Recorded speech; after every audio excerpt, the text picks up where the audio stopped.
A sale, buy, can be described as the exchange of something, either both of it, property or not. Definition by jurist. Hanafi, the exchange of an own commodity, mal, for another in a specific manner, or the exchange of an own commodity for another in a beneficial and special manner.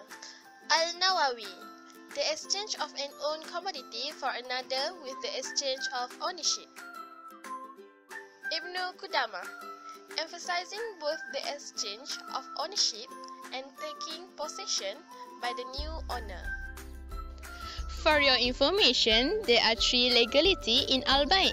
According to Al-Quran, first, chapter number 2, verse 275 means Allah has permitted trade. Second, chapter number 2, verse 282 means take witnesses whenever you make a commercial contract. Third, chapter number 4, verse number 29 means let there be among you traffic and trade by mutual goodwill. And fourth, chapter number 2, verse 198 means it is no crime for you to seek the boundary of your Lord. Next, Sunnah. First, Prophet was asked, which are the best forms of income generation? He replied, a man's labor and every legitimate sale, for example, divorce, cheating, or treason. Second, Prophet also narrated that a sale must be by a mutual consent. Moreover, the messenger was sent to mankind while people are traded among themselves, and he accepted the practice. Lastly, according to Ijma, Muslims have agreed that sales are permissible and for good sense as it allows each individual to meet his needs in cooperation with others trying to meet their own.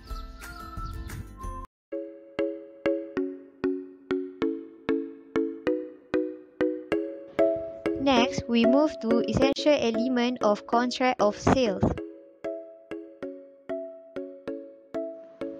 The first one is buyer and seller.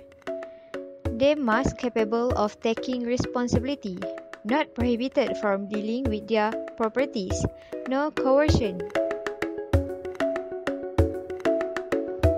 Second is item sold. The item must be exist, must be pure halal according to Sharia, must be owned by seller, must be capable of being delivered, and free from encumbrances.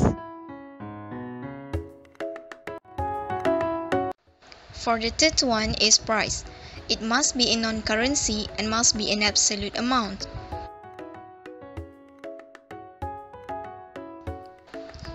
For the last element of contract of sale, it is contracts, which is akad. First, offer and acceptance must be absolute and indefinite and decisive language. Second, the acceptant must agree with the offer. And last, offer and acceptance must be made at one and the same meeting.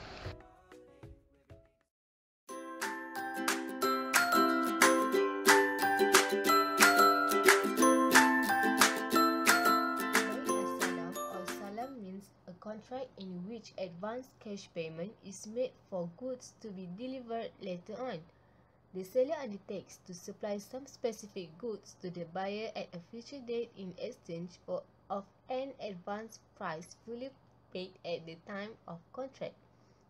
Salam, also known as sellers by order. By al-ina is the selling of an asset with a marked-up price on deferred payment, with the intention to sell the same asset to the debtor with a lower cash price, which is meant to settle his debt. Bay-ad-din. Definition of Bay-ad-din. Definition of Bay-ad-din is sale contract in which the creditor sells his payable right upon the debtor either to the debtor himself or to a third party at discount price or at the cost price on the spot payment. Definition of Bay-ad-istisna. Bay-ad-istisna is a contractual agreement with manufacturer to produce items with specific description at a determined price and manufacture from his own materials with his own effort.